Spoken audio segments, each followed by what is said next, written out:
Really quick, I'm going to explain how to use the camera control on the iPhone 16 and iPhone 16 Pro. The basics are that you can just click it to open it up and click it to take a picture. But it gets more advanced than that. If you sort of half press it a little bit, it'll bring up this menu that you can use to zoom in or out.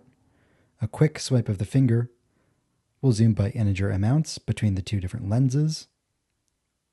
And you can move your finger slowly to zoom in precise increments. The camera control has other functions as well. If you double half click, you can switch between these other features: depth, exposure, and also your different photographic styles. Like these ones right here. The menu will remember which setting you leave it on the next time you open the camera, so you can leave it on whatever setting you want to use most. There are also a variety of settings you can adjust. In accessibility, camera control, you can enable the swipe gesture to work without having to half click the button first. You can change the amount of force that it takes for the light press, and you can change how fast you need to double click it for it to register.